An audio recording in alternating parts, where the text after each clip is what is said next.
G'day everyone, I'm still down here in Victor. Welcome to part 2 of ASA's Plague Training Special. Okay, so I'm really enjoying making these videos, certainly helping keeping me sane, trying to communicate and still doing swords during this time. So today I'm going to look at one of Meyer's plays again. We're going to look at Tag number 2. Now Tag number 2 out of the 1570 edition is probably one of the most important plays for you to really just do a lot of reps of and to get into your body memory. Because it has two things that Meyer's going to use over and over again. It's going to use an outside wind and an inside wind.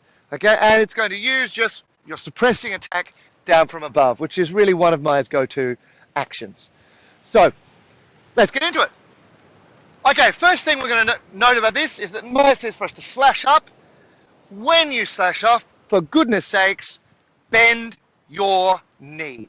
Okay? The biggest mistake that I see in anything but like 10% of fencers, to be honest, is that they do not make themselves, they sit in this half-ready position and they are not making themselves ready to do an action. Okay?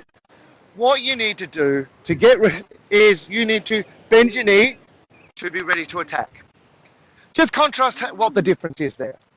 If I here bend my knee, I can extend my leg and spring out at my opponent. I'm ready to move. And in fact, I'm ready to slip back if the case may be, if I need that. Okay, so very first thing, as you slash up to get into tag, bend your knee. That way you'll be able to spring out with your high cut. Okay, slash up, spring out. Slash up, spring out. Okay, and it's important to be nicely in balance at the end of that action so that your cut has a foundation to resist the opponent. So as that's our first action, we're going to slash up. You can gather up a little bit as you did before as you're doing that and spring out with that strike down from above. Now when we're doing this against an opponent, we aim that high cut at the shoulder. And really make sure that the strong is preceding us. Not quite the tip yet. The strong out. So you're coming into this slice position. That's the best place to strike to do our suppressing cut.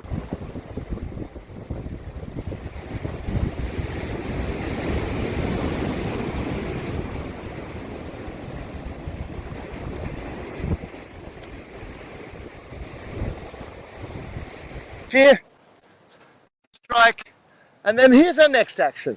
We're just going to turn that to strike at the ear. Okay? So let's get a bit closer. We've struck out with our high cut. So our palm is down. And we're going to pull our pommel up, let it rotate. Okay? And we'll end up palm up at the end, having flicked that short edge in at the ear. There, flick the short edge. Here, flick the short edge.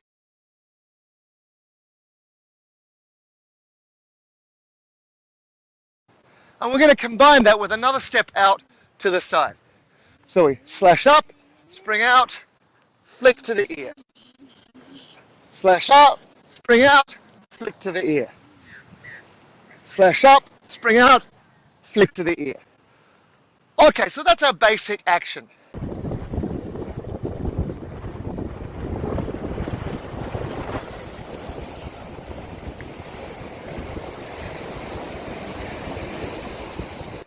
After that, we're then going to reverse direction. Having sprung out to this side, we're then going to go off to the other side again and strike to their right ear, this time with the long edge. So, from here, we've made our triangle step around. We're going basically laterally as we strike to the ear. Strike to the ear. Make sure with all of these that you are getting well behind your sword. Like when I'm striking here, I'm with my high cut, straight, I'm behind the strong. With the flick to the ear, see, I'm shielding myself behind my sword. Same thing to the ear here. Cool. So let's put that together. Slash up, suppress, flick to the ear, hit them in the other ear. Slash up, spring, hit, around to the other side. Cool. Okay, so one final point about this striking around. We've ended up here, having flicked at his ear with our short edge. We're then going to strike around. It's very important for us to have a really clean rotation point as we make that strike around. What we don't want to do is just really big strike around the head. Meyer does that a couple of times, but it's not indicated here. We have put pressure on an opponent and just let the sword rotate as you hit to the other side. Okay, so standing at the end of our flick, hit to the other side. And really try to make that nice and tight. Now, we've had our outside wind. That outside wind happens here. When the sword remains on the, in between us, really clearly, between in and opponent's blade, we're doing an outside wind. It might help to understand hand is that from the center, we're essentially pushing this off to the outside of a circle. Imagine a circle. So if it's on that circle, you're doing an outside wind. If it's inside that circle, like this, it's an inside wind. So now we do an inside wind to come onto our opponent's arms. We slash up, down, flick, that's the outside wind, strike around, keep it tight, just pull our pommel out to the side to do an inside wind. And you might want to make a little step across, probably not important exactly how, just as long as you stay balanced.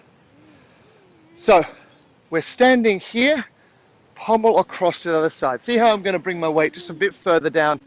Now this is going to bring you either into a cut to their face or onto their arms, as Meyer suggests in the play. Cool? Okay, so now the play is pretty much fully assembled.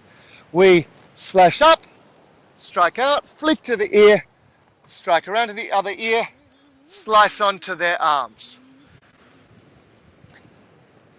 Up, out, flick, strike around, slice onto the arms. And if you like, you could do that final slice onto the arms, that inside wind here, as an attack to the face. Just make sure that you come back to recover and keep yourself safe afterwards, okay? So, up, down, flick, around, wind.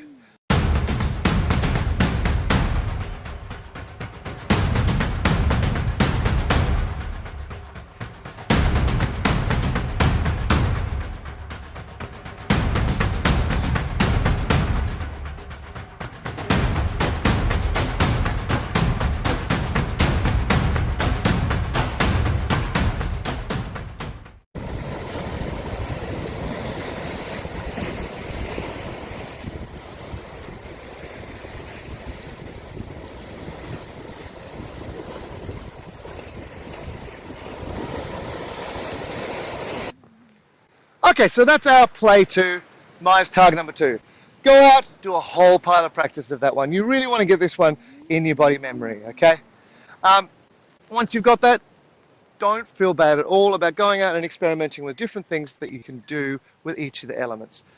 The plays are assembled as sort of a collection of each of the pieces that you're going to need to put together in a fight against your opponent. They're putting them in a useful place for you, but each bit of this is a new technique for you to be able to use. We have here our flick with a short edge to the head. In practice, or a lot of modern free play, that could become a flick of the point right into their face or into their throat. Okay? Here, that winding behind action is super useful, and we could use this to slice their sword down or slice their arms, do a whole pile of cool things. So there's a lot in this one for you to practice, and a lot of really good useful material. Okay, so go ahead, continue your practice. HEMA must survive. Continue. See you guys.